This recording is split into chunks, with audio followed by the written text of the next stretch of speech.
எனக்கு வந்துட்டு நாம் தமிழர் கட்சியில் வந்து காலேஜ் டைமில் இருந்து எனக்கு இன்ட்ரெஸ்ட் இருக்குது நிறையா. அவங்களோட பாதை வந்து சரியான பாதை.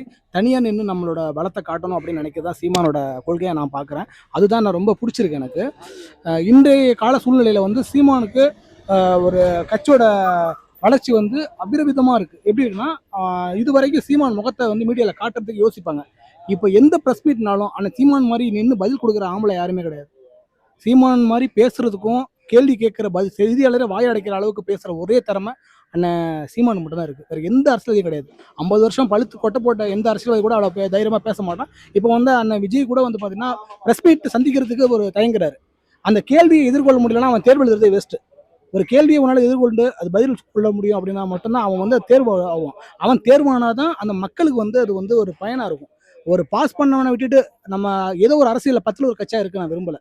சீமான் கட்சியோட கொள்கை வந்துட்டு அந்த 36 லட்சம் ஓட்டு 8% ஓட்டுமே சீமானுக்காக மட்டும் வந்தது. அந்த கொள்கைக்காக மட்டும் வந்தது. கூட்டணி கட்சோ இல்லை சொந்தக்காரன் அந்த மாதிரி வந்து எங்கேயுமே அவங்க வந்து மறைமுகமாக காசு கொடுத்தலாம் வாங்கலை. இப்போ இன்னைக்கு வந்து எல்லாமே நம்ம எல்லாமே லட்சிய பாதையில் போயிட்டு இருக்கோம்.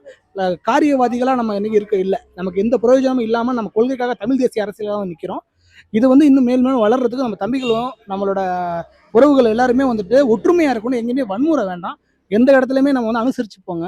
நம்ம முகாம் என்னோட தனிப்பட்ட கருத்து இது. முகாம் போகிற இடத்துல எதனா ஒரு வன்முறை இருக்குது, எதனா ஒரு சம்பவம் நடக்குது அப்படின்னா அனுசரிச்சு போங்க. பெருசாக எதையும் எடுத்துகிட்டு போக வேண்டாம். ஏன்னா ஒரு ஓட்டுமே நம்ம வேல்யூ.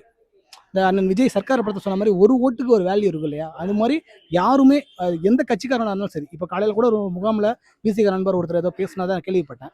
அவங்களுக்கு தெரிஞ்சது அவ்வளோதான் சொல்லிட்டு கடந்து போயிடுங்க. அவங்கள நம்ம எதுவும் சொல்ல வேண்டாம். ஏன்னா நம்மளோட பாதை வேற. கேப்டன் விஜயகாந்த் சொல்லியிருப்பாரு, நம்ம லட்சிய பாதையில் போகிறப்ப இடையில வந்து 1000 பேர் வந்து நம்மளை தொந்தரவு பண்ணுவான். நம்மளோட ஃபோக்கஸ் வந்து நம்ம லட்சியத்தில் மட்டும்தான் இருக்கணும். மற்ற யாரையும் நம்ம பார்த்துட்டு அதை வந்து நம்ம டைவர்ட் பண்ணிட வேணாம். அது என்னோட கருத்து.